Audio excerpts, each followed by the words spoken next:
Chapter 20. On the morning of his skiing accident, Dan, Gustavo and Chippewa were finishing their breakfast at the restaurant of the hotel. "In the last 12 hours while you slept," Chippewa said, leaning to the back of his chair, coffee mug in hand, "I've taken the liberty of transporting the three of us to the year 2000. In the meantime, I'm quite sure that you have witnessed an important event in your dreams, didn't you?" He looked at Dan. Dan nodded and smiled. Yes, in a way it was wonderful to see my little girl being born. But when Malou wanted to hand our baby to me, it took every ounce of willpower for me to leave the maternity ward. "That must have pulled your heart out of your chest," Gustavo commented. "I've never had the chance to have any children, not yet anyway, but I could imagine what it must have been like not to be able to take that baby in your arms." He turned to Chippewa. "I told you before it's nothing short of torture what Dan is going through during this trip, you know." "I know," Chippewa replied, depositing his mug on the table. "And if there was any other way to do this, I'm sure we wouldn't have had to relive these episodes without being able to participate in the enjoyable ones. Yet, as it is, we need to get you and your family back to 2013 without stopping for anything." "And I'm all for that," Dan said, nodding. "But to come back to what you were saying, we're in 2000 on the morning of my accident, right?" "Yes, Dan, I debated whether to bring you to the house in Bethlehem this morning, but I knew seeing Malou and the children there would have been too hard, given the fact that you couldn't say goodbye to anyone before you left for the slopes. So that's why we're still here." "But didn't you say I would have to revisit the event anyway?" Dan asked. "Oh yes, I did say that. However, since you made it clear on several occasions you didn't want to relive or even witness the incident, I thought it would be a good idea for you to tell us exactly what happened." "But I have told you that story already," Dan argued. "No, Dan, you have revisited the event in your imagination, but you never told anyone what really happened. There is a huge difference between imagining what happened and relating the event in detail as it happened, in your own words." I suppose that's true. I told the story to Malou, of course, and to my parents, but that was mostly to answer their questions. And as soon as I was on my way to recovery, people didn't want me to talk about it. It was like reliving a nightmare, actually. I couldn't get it out of my mind for the longest time. In a way, I would have been glad if I couldn't remember what happened. But it all came back pretty quickly when I regained consciousness. "All right then," Chippewa said. "You tell us the story and Gustavo and I will go on the slope and see what happened, okay?" "Sounds good," Dan said. "Go ahead, I am ready." He closed his eyes, and after he saw Gustavo and Chippewa disappear, Andy began recounting the story as he recalled it. 13 years ago, I decided to go skiing with two friends of mine at Camelback in the Poconos. The day was spectacular, clear skies just below 32 degrees. I had recently purchased the latest skis available at the time. Being the daredevil I have always been, I asked my friend Chiquilin to try the double black diamond with me, which was only available to experienced skiers. Without hesitation, he said yes. "Is that Dad?" Gabby asked, watching the two men at the top of the slope. "Yes, that's your dad and his friend getting ready to go down," Damianos replied. "Why?" Malou shouted to Dan. "Why are you doing this, honey?" "Calm down, Mum," Stefano said. "Dad can't hear you. Besides, you know you can't change the past." I know, but your dad never told me why he risked his life that way, and one day I hope to get an answer." Hidden from view but only a few yards away from Malou and the children, Gustavo and Chippewa could see and hear what Dan had been saying to Chiquilin. "Why did this idiot accept to go down with Dan?" Gustavo asked. "Why didn't he stop him?" "There was no stopping Dan at that moment, Gustavo. He was as stubborn as ever and thought he could do anything." Gustavo nodded and returned to listening to Dan and watching. As we started to go down the slope, something didn't seem right, but I continued to slide down at great speed until one of my skis twisted in a very strange way. I landed on my back with my head in a downward position, sliding at the same speed. The inevitable was about to happen. At this point, all I could think was how bad of an impact I was going to make with whatever was in my way. All I could do was to pray for God to take me quickly and not to let me suffer. "Good Lord!" Malou screamed. "Why didn't someone stop him?" "No one could," Slangy said, appearing beside her. "He dared the devil himself, Malou, when he decided to ski down that hill. Dan felt invincible, almost inhuman, and evil jumped at the opportunity to show him what could happen in such instances." "Why didn't God intervene?" Stefano asked, looking at his father going down the hill toward a cliff. "Once you make a choice, Stefano," Slangy answered, "there is no coming back." "And that ski twisting out of line was the devil's doing, was it?" "Yes, Gabby. He would grab at the chance to hurt your dad. In fact, your dad is the one who chose to take that path, and he's the one who paid the price."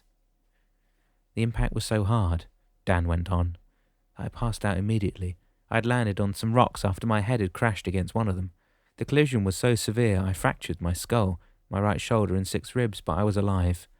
The first aid crew arrived as fast as they could reach me and took me down the slope, where I was quickly airlifted to the nearest emergency room. I have seen enough, Malou said, turning away from the scene. She raised her gaze to Solangi. You were right. To see what really happened helped me understand why he was so unforgiving. He could never forgive himself. Perhaps that's why he was so determined to atone for that decision. Yes, Malou, nothing you could do or have done afterward could or will ever erase the decision he made on that day. He was given a second chance at life when God didn't call him back. And that's another thing I wondered about, Malou went on. Why he was in the hospital. We were hoping for him to come out of his coma, but we were all expected the worst. I never prayed so hard in my life. She shook her head as she nestled herself in Stefano's arms. Gabby was in tears. I never knew what really happened, she said between sobs. I knew Dad was in a bad way, but all I could do was watching the grown-ups around me praying and watching Dad in that hospital bed. I know, Gabby, Solangi said, but now you will be able to understand your father a lot better and what gift God has given you. You still have your father for the time being, and you should thank the Lord for his life. Gabby simply nodded and wiped her tears with the back of her hands. Okay, now it's time to return to Bethlehem to hear the rest of the story from your dad's lips. And with these words, Solangi snapped her fingers to bring the little family and Damianos back to their home. You know, Chippewa, I've seen what humans can do to one another in times of war, but that was nothing compared to what that devil did with Dan. It was like he threw a puppet down a slope and enjoyed the crash of Dan's skull against that rock. I know it was Dan's decision to go down that slope, but what the devil did to him is something else entirely. Yes, Gustavo. Once you choose a path in life, you can't turn back unless someone helps you to return to your starting point. Like what Dan did for me. Precisely. He didn't take pity on you. He simply encouraged you to retrace your steps and get back to the starting gate. As they both looked at the helicopter taking Dan to the hospital, Chippewa added, Let's go back to the hotel near to hear the end of the story, okay? Right you are. Let's go. I've had enough of skiing to last me a lifetime. They regained their seats at the restaurant silently while Dan continued telling his story. I went over a week in a deep coma and miraculously woke up on the 7th day. I still remember when I first opened my eyes that night. It was 12 o'clock, midnight, and all I could see was snow. At this moment my entire body was sore. The pain was almost unbearable. However, because the amount of medication I had been given, I fell back to sleep. The next day my room was soon invaded by friends and family, celebrating my miraculous recovery.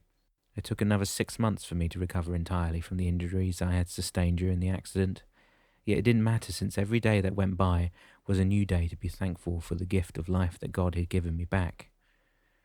When Dan opened his eyes, he seemed exhausted. He looked at Gustavo and at Chippewa in turn. You know, I never thought of recounting my real story like this, not what I imagined had happened when Malou and I revisited our past for the first time, would relieve me of a burden. It feels as if a weight has been lifted off my shoulders. Yes, Chippewa said, nodding. I thought that's what would happen. He paused. And you have learned a great deal, as well as from that experience, haven't you? Of course I have, Dan replied. But it's only after I went back to work for a bit with Chiquilin, as soon as I was about to move around, that I came to realize that I was alive for some reason.